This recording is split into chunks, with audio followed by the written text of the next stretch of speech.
قدرمنو معززو کتونکو خدای پاک مونږ ډېر خوشحال او آباد لره په دې سوشل میډیا باندې گردش کوي د تراوی پاک ل باندې مونږ هم ډېرو ملګرو ته پوښتنه وکړه چې تراوی پاک ل باندې تاسو څه نه وایي. نو تراوی دا سنت عمل دی، دا یو بهترین عمل دی. په رمضان مبارک کې اسیم ښه کارونه ډېر کول پکار دي. بیا تراوی په شکل کې خو عبادت او دا بیا ډېر غټ اجر او ثواب دی پې، ځکه چې احادیث مبارکو کې راغلي دي. موږ تاسو کو ګورو بخاری شریف په حدیث نه بلاړ شو، ځکه چې د قرآن پاک پسې په دویم نمبر کتاب بخاری شریف دی.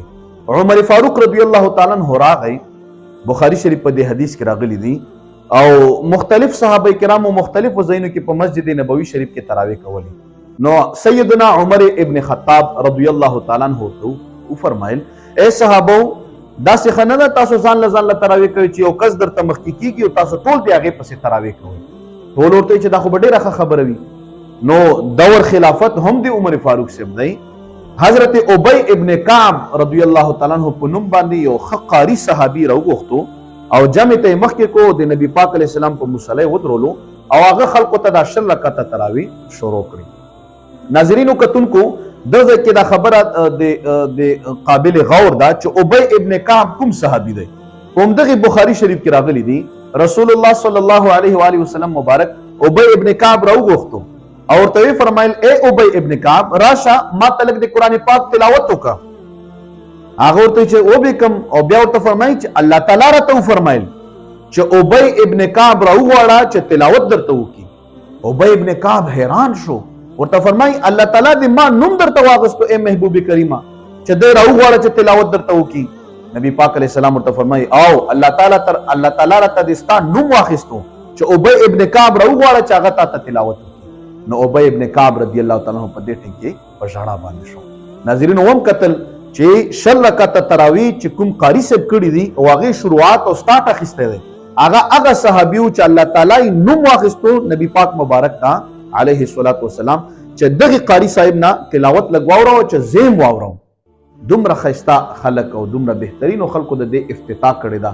او هغه 10 رکعته تراویح په دور عمر فاروق رضی الله تعالی عنہ کې سٹارټ شوې او شروع شوې او په جمع باندې شروع شوې او په دې کې کبار لوی صحابه، داسې صحابه چې سینې د علم سمندر وي، داسې صحابه کرام چې هغوی له الله تبارک وتعالی په دنیا باندې جنت زیری ورکړی و. عثمان غنی سے موجود دی، علی شیر خدا موجود دی رضی الله تعالی عنہما، نور لوی صحابه موجود دي. هیڅوک دا انکار نه کوي چې دا نفل دی، دا نه دی پکار، یاره کله کله یې پرېږدئ مې کوئ. یا نورونو په سوشل میډیا باندې چې کوم ګردشونه روان دي، سنت ته تراویح پکار دي. او کوم خلک چې د دې نه منع کوي چې دا نه دی پکار او دا هسې چې څونه کوئ، دا مشهور خلک دي، دا هر چاته معلوم دي. لہذا کوشش دا کوئ، آخر د فتنو دور دی.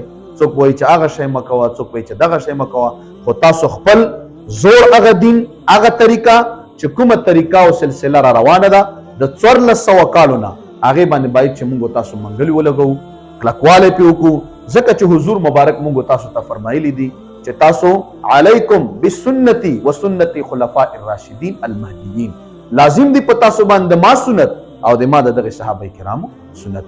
نو چې کله دریو خلیفګانو او غټو صحابه کرامو دا 10 رکعته تراویح کړي دي، نو اوس به څوک د ادې بچی راپورته کېږي او وایي به چې دا تراویح مه کوه، دا نفل دی او دا هغه دی.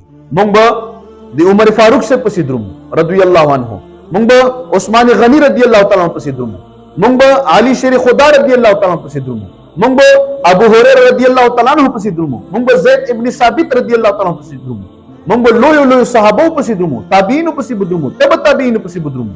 موږ سنای باتې، موږ د پلانکی خان او ډنگلی خان او هغه مفتی او دغه مفتی دا خبرې موږ هلته منو، هغه به موږ په دویم هغه کې منو. اول به موږ د دغه صحابه کرامو ترتیب منو، د هغوی طریقې کار به منو. راځئ او د خلکو په خبرو کې مه راځئ، خپل ختمونه وکئ او الله پاک راضي کوئ او 10 رکعته تراویح پوره کوئ. که مسافر یم کوئ پورا او که په کلي باندې یم پوره کوئ. رب ذوالجلال ایمان سلامت کا، والله پاک مو سره د ما ډېرې خوشحالۍ نصیب